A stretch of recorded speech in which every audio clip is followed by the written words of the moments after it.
He was never supposed to be the best player in the world. Some say he never was. He wasn't the fastest ... He wasn't the strongest. He was, in the eyes of many, a product. A brand. A face built for billboards, not for football history. But they were wrong ... so profoundly wrong. Because they missed the truth hidden in plain sight. In every single cross, in every last-minute free kick, in the relentless pursuit of perfection that started long before the world knew his name. This isn't the story of a celebrity who played football. This is the story of a footballer who became an icon. Not by chance, but by sheer, unbreakable will. It's the story of how a quiet boy from East London, armed with a legendary right foot, conquered the world. If you believe that football is more than just a game, that it's about dreams, sacrifice, and legacy, then subscribe now and stay with us. Because the story of David Beckham is a story you only think you know. The journey begins not under the glittering lights of Old Trafford, but on the modest fields of Chingford, London, in the quiet obsession of a young boy. And his father, Ted, a father who saw a spark, a discipline that bordered on mania while other kids played. David practiced again and again and again. The target was always the same. A tire hanging from a tree, a specific spot on a park wall. The sound of the ball hitting its mark, over and over, was the soundtrack of his childhood. It wasn't just practice. It was a ritual. A covenant made between a boy and his destiny. He wasn't just kicking a ball. He was sculpting his future, one perfect strike at a time. The dream had a name. A single, sacred name whispered in the Beckham household like a prayer. Manchester United. For Ted, a passionate United fan, it was the only club that mattered. For David, it was the only place he ever wanted to be. This dream propelled him to a trial on his 14th birthday. A day that would change everything. There, on the hallowed training ground of the Cliff, he wasn't just another hopeful. He was different. Sir Alex Ferguson, a man who built empires on instinct, saw it immediately. It wasn't just the talent, the almost unnatural way the ball bent to his will. It was the hunger, the quiet, burning intensity in his eyes. He saw a boy who didn't just want to win, he needed to. That day, David Beckham joined a group of young men who would soon become legends. Ryan Giggs, Paul Scholes, Nicky Butt, Gary and Phil Neville. They would be known as the class of '92, but at the time they were just kids. Kids with immense talent, bound by a shared dream and the unforgiving standards of their mentor. Eric Harrison, the club's youth coach. Harrison was a taskmaster. A figure forged in old-school football principles. He broke them down, only to build them back up, stronger, more resilient. He taught them that talent was nothing without work, that the United shirt was not given, it was earned. Through sweat, through pain, through sacrifice. In this crucible, Beckham was forged. He wasn't the most naturally gifted of the group. Scholes was the midfield maestro, Giggs the dazzling prodigy. But no one, absolutely no one, worked harder. He was the first to arrive at training, and the last to leave, while his teammates headed home.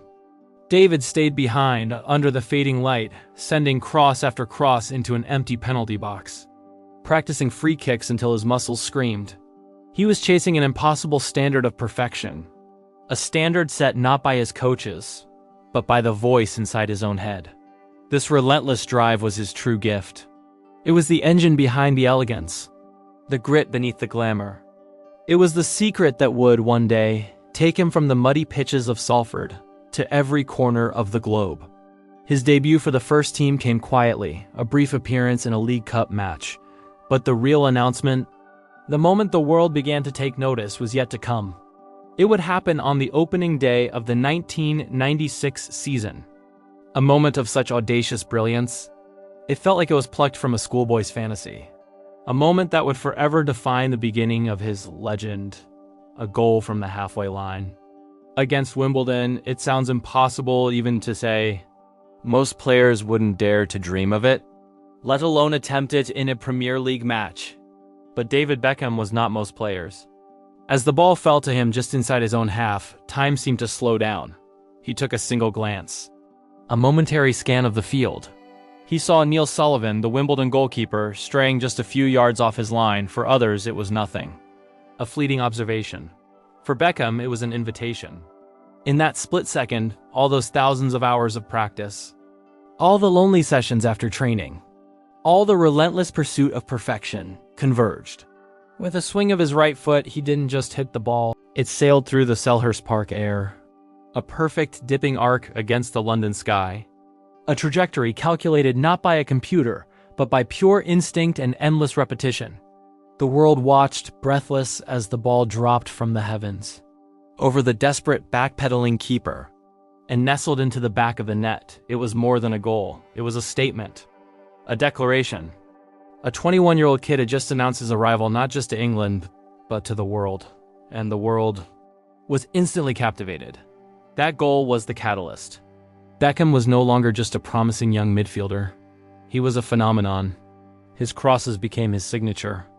Whipping, curling deliveries that seemed to defy the laws of physics, bending perfectly onto the heads of strikers like Andy Cole and Dwight York. He became the architect of United's attack, the master of the set piece. A corner kick, a free kick from 30 yards out for Beckham, they were as good as penalties. The Stretford End, United's iconic stand, had a new hero to worship. He inherited the legendary number 7 shirt, a number worn by idols like George Best, Brian Robson, and Eric Cantona. It was a heavy burden, a symbol of genius and rebellion. But Beckham wore it with a different kind of charisma. A clean-cut, marketable coolness that English football had never seen before. It was this unique appeal that began to transcend the sport. And then he met Victoria Adams, posh spice. It wasn't just a footballer dating a pop star. It was a collision of two worlds. Sport and celebrity culture merging to create a supernova of fame. Posh and Becks became a brand, a global obsession. Every haircut, every outfit, every public appearance was scrutinized and copied. He was on the cover of magazines that had never featured a footballer. He was a fashion icon, a trendsetter, a new kind of male idol. But some feared this new life was a distraction. They wondered if the celebrity would consume the player, if the photo shoots and the glamour would extinguish the fire that had been forged on the training grounds of Salford. Sir Alex Ferguson, his fiercely protective father figure and manager, watched with a wary eye. He had built his dynasty on discipline and a team-first ethos. The growing cult of celebrity around his number 7 was a threat to that foundation. The tension was subtle at first, a quiet undercurrent beneath the success, but it was there, and it was building. The ultimate vindication of his talent, the silencing of all doubters, came in 1999, a season etched in football immortality. Manchester United were chasing a dream thought to be impossible. The treble, the Premier League, the FA Cup, and the Holy Grail, the UEFA Champions League. Beckham was at the heart of it all.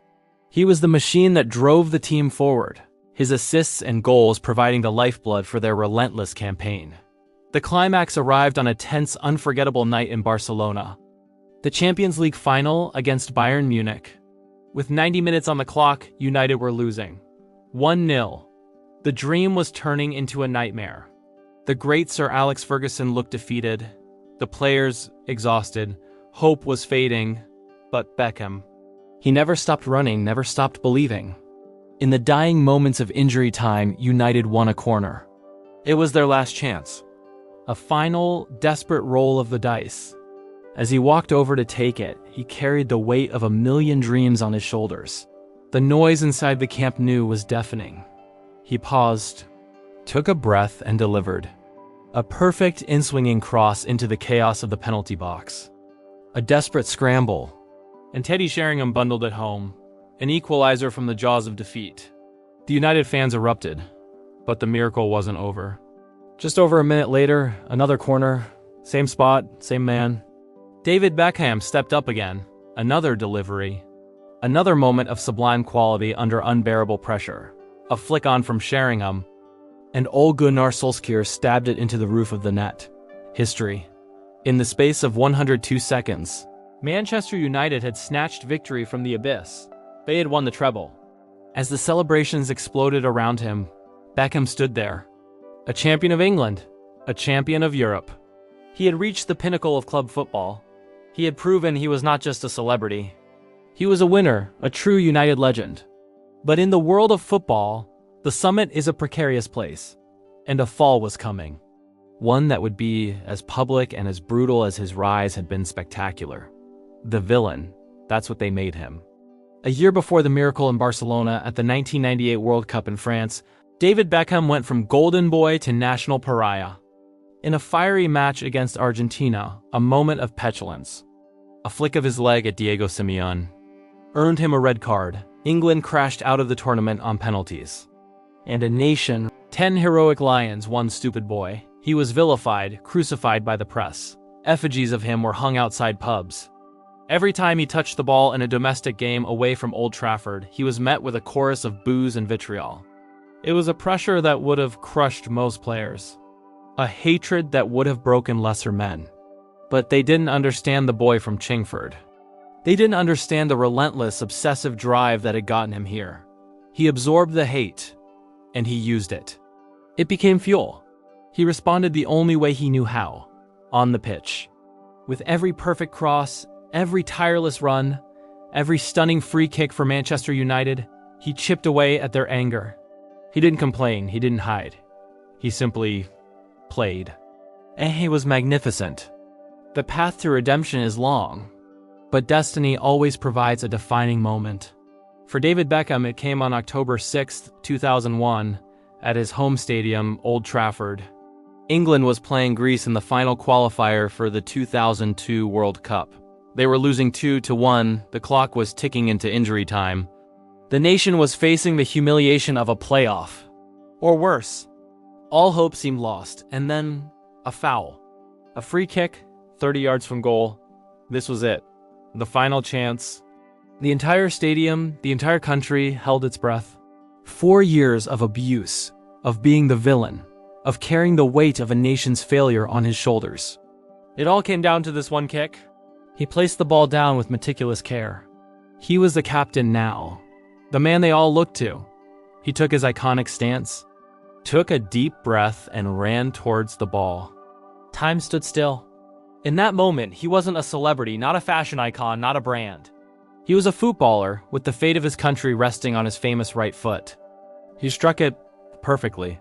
The ball soared over the wall, curling with impossible grace, dipping viciously at the last second, away from the outstretched hand of the goalkeeper, and into the top corner of the net. Pandemonium, Old Trafford erupted in a single, unified roar of pure ecstasy. David Beckham, the outcast, had become David Beckham, the savior. With one kick of a football, he had single-handedly sent his country to the World Cup.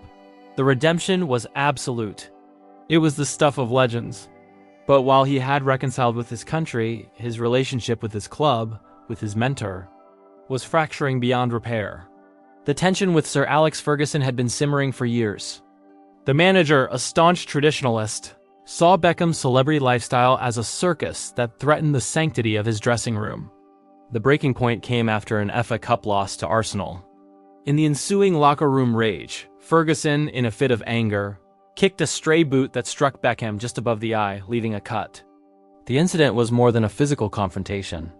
It was a symbolic severing of their father-son bond. The trust was gone. The boy he had nurtured into a global superstar was now a force he could no longer control. The end was inevitable.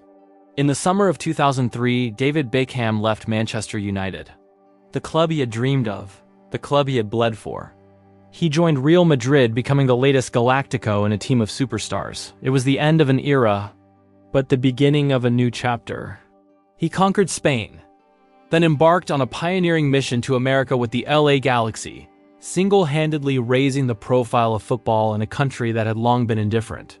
He became a global ambassador for the sport, finishing his career with spells in Milan and Paris. He had transcended the game. He wasn't just a United legend or an England hero anymore. He was an icon, a symbol of perseverance, style, and professionalism. The story of David Beckham is not about how a celebrity managed to play football. It is the story of how a relentless work ethic, a quiet, burning desire forged in a London park, created one of the most iconic figures of our time. He proved that you can be brought down, you can be hated, and still find a way to get back up and score the winner in the final minute. If this story of resilience and redemption inspired you, Share it with someone who needs to see that it's never too late to change the narrative. And let us know in the comments whose story should we tell next.